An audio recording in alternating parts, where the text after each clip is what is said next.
हमारा दुश्मन हमको परिचय देगा।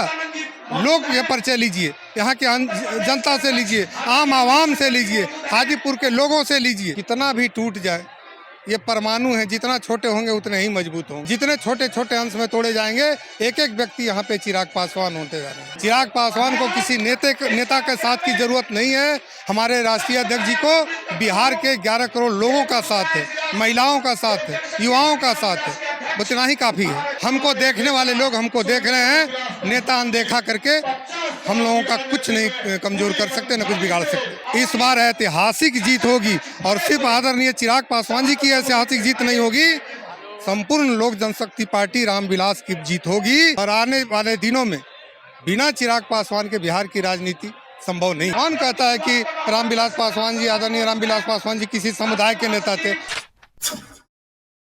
स्वागत है देश टिप्स में आपका। इस वक्त हम हाजीपुर में हैं और रामविलास पासवान जी का जयंती, और हमारे साथ धीरेन्द्र कुमार मुन्ना राष्ट्रीय प्रवक्ता जी हैं, पहुंचे हुए हैं जयंती के अवसर पर। सर, किस तरह से आप लोग याद कर रहे हैं रामविलास जी को? आज पूरा राष्ट्र उनको याद कर रहा है और खास करके यह उनकी कर्मभूमि रही है, जिस हाजीपुर को उन्होंने अंतर्राष्ट्रीय एक पहचान दी है। आज उसी जगह पे हम लोग उनकी मूर्ति का अनावरण हमारे राष्ट्रीय अध्यक्ष आदरणीय चिराग पासवान जी करने जा रहे हैं। यह हम लोगों के लिए बड़े गौरव की बात है। एक समय था कि जब आप लोगों के सर पे रामविलास जी का हाथ था, अब चिराग पासवान जी का हाथ है।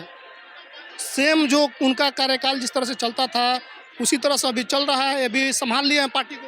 पूरी तरह से संभाल लिए हैं और रामविलास पासवान जी के ही हम रूप में इनको हम लोग देख रहे हैं। और बिल्कुल थोड़ी सी भी हाँ उनका आशीर्वाद हम लोगों को ऊपर से मिल रहा है।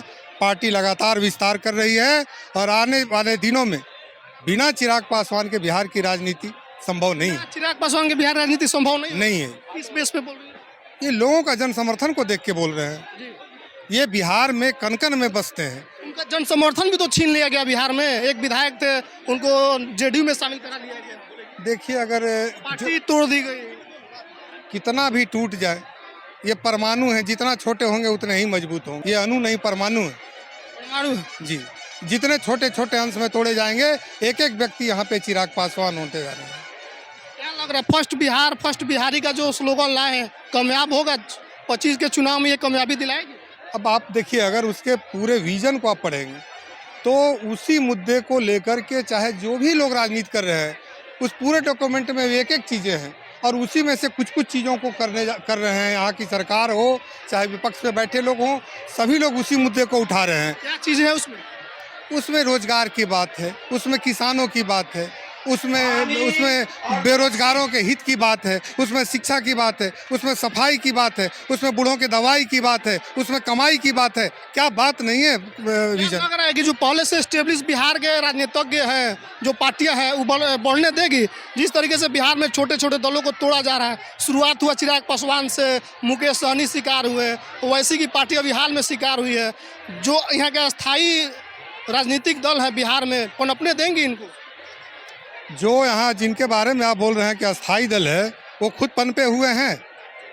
वो हमको क्या, अभी बड़ा दल हो गया, उसके बाद से दूसरे नंबर पे भाजपा चली गई, तीसरे नंबर पे जो पार्टियां मैं किसी दल, मैं आज इस अवसर पे किसी दल का नाम नहीं लूंगा, लेकिन इतना जरूर बोलूंगा, दल का नाम सवाल नहीं है। सवाल ये है कि जिस तरीके से बिहार में छोटे दलों को खत्म किया जा रहा है, उस बीच निकल पाना कितना मानते हैं कि ये बढ़िया संभव होगा? एक छोटी पार्टियों के लिए ये बराबर रहा है।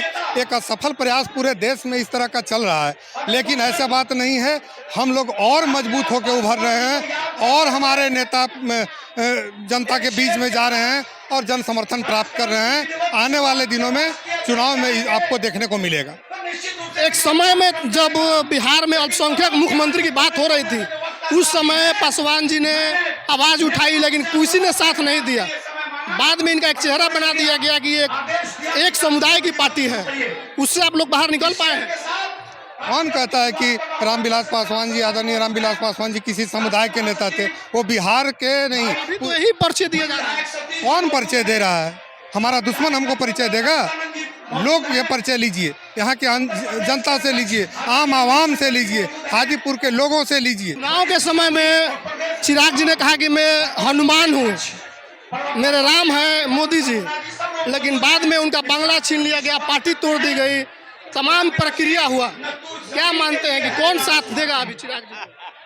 चिराग जी को बिहार के 11.25 करोड़ लोग साथ दे रहे हैं। चिराग पासवान को किसी नेता के साथ की जरूरत नहीं है। हमारे राष्ट्रीय अध्यक्ष जी को बिहार के 11 करोड़ लोगों का साथ है, महिलाओं का साथ है, युवाओं का साथ है, उतना ही काफी है। अभी हम बात कर रहे थे पब्लिक में, तो लोगों ने कहा कि रामविलास पासवान जी को हम लोगों ने एक ऐतिहासिक जीत दिलाई। 1977 में लगभग 90% वोट दिया था। अब की बार चिराग जी की बारी है, उनको 95% मत देंगे और एक जो रिकॉर्ड बनाए थे रामविलास पासवान जी, वो रिकॉर्ड चिराग जी के द्वारा ही तोड़ा जाएगा। निश्चित तौर पर ये जो लोग भी बोल रहे हैं, हम लोग ग्राउंड पे घूम रहे हैं, जगह जगह पे घूम रहे हैं। इस बार ऐतिहासिक जीत होगी और सिर्फ आदरणीय चिराग पासवान जी की ऐतिहासिक जीत नहीं होगी, संपूर्ण लोक जनशक्ति पार्टी रामविलास की जीत होगी। बिना हमारे पार्टी के, हमारे नेता के सहयोग से बिहार में, केंद्र में सरकार बनाना किसी भी राजनीतिक दल के लिए संभव मुश्किल लगता है। इतना बड़ा कार्यक्रम हो रहा है, यहाँ के स्थानीय सांसद आएंगे, क्या संभावना है? देखिए, निमंत्रण सभी को दिया गया है। जितने भी रामविलास पासवान जी को, आदरणीय चिराग पासवान जी में आस्था रखने वाले मजबूत साथी हैं, सभी लोगों को निमंत्रण गया है और स्वतः स्फूर्त भी भीड़ आ रही है। हमको लगता है कि जो लोग उनमें आस्था रखने वाले लोग हैं, वो आज यहाँ पे उनको अपनी श्रद्धा सुमन अर्पित करने जरूर आएंगे। एक आखिरी सवाल, पद्म भूषण मिला, 9 बार सांसद रहे, 7 बार लोकसभा, 2 बार राज्यसभा, जो मूर्ति आप लोग बैठा रहे, क्या सरकार की जिम्मेदारी नहीं थी? ये सरकार तय करे कि उनको किनको महत्व देना है, किनको नहीं देना है। अगर वो समझते हैं कि आदरणीय हमारे रामविलास पासवान जी सिर्फ पार्टी के नेता थे, तो ये उनकी सोच हो सकती है। वो राष्ट्रीय नेता थे, वो गरीबों के नेता थे, वो देश के गरीबों के मसीहा थे। ऐसे समय में अपना आदरणीय मुख्यमंत्री जी का उनको देखने का क्या नजरिया है, ये उन पर डिपेंड करता है। अनदेखा किया गया जी, अनदेखा किया गया जी, क्या मानते हैं, अनदेखा किया गया सरकार के तरफ से? ये तो आप लोग भी देख रहे हैं, इस पर मुझे कोई टिप्पणी नहीं करनी है। हमको देखने वाले लोग हमको देख रहे हैं।